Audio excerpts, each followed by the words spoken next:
Racing, there's nobody in the sport who has more of it than this guy, Mark Martin. He strapped himself into a Sprint Cup Series car for 31 years. Today, though, will be his final career start. Alan Bestwick sat down with Mark and discussed the difficult decision to step away. Mark, why now? Why is now the time?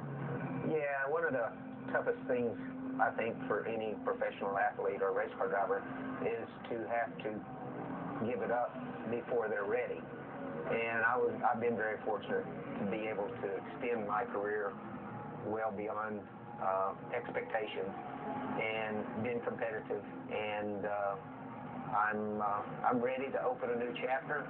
You know, I made the decision in January, but I kept it to myself because I didn't want to deal with all the mania that goes with it. So, you know, my time's up behind the wheel. That's how I feel about it. I've given it 40 years, driven for half of the garage, and worked with so many great people. And I've worked really hard to be competitive the last few years, especially the last, well, I'd say the last 5. Mark Martin will win his first Winston Cup official. Driving up here in the victory lane, you know, I just felt like my whole life was fulfilled. I feel like I've got it all right now. Checkered flag coming down for Mark Martin. Super job, Marcus. They may call him the old man, but he hasn't forgotten how to win a race. 40 wins just in the Sprint Cup Series. That's a lot. Is there one that just flashes back as you think back and says, man, that was the day I remember? That All-Star win, it was one of those days where everything I did, and believe me, it's luck. Everything I did, every move I made was the right one. When I say Jack Roush, your reaction is what? My relationship with Jack is still blood brothers. He's a real special person, and dear to my heart. Who's the guy that gave you the biggest stiff on the racetrack? I'd say Earnhardt probably was the toughest customer because he tested you in every way. He raced clean and hard, but every once in a while he would get an itch to see how much I could take.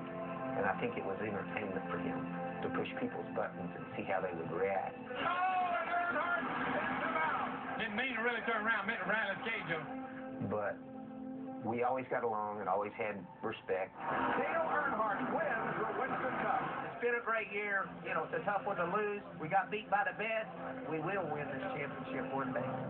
1990 will come up in a lot of people's minds when you lost the championship. Any bitterness or lingering thought about that in your mind, or were you able to put that behind a long time ago? I don't judge a race car driver by the hardware that he possesses. I judge him by his body of work. And at this point in time, you know, I don't have a championship, and I don't have a Daytona 500, and I don't have a Brickyard 400.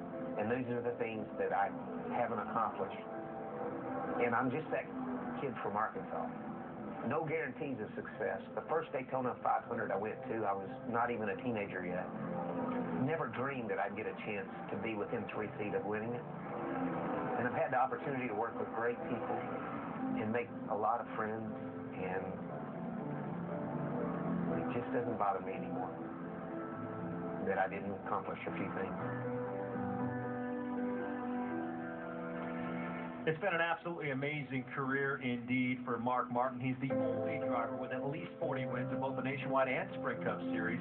Although he did not win a Sprint Cup Series championship, he was the runner-up 5 times, and he certainly earned the respect of his peers.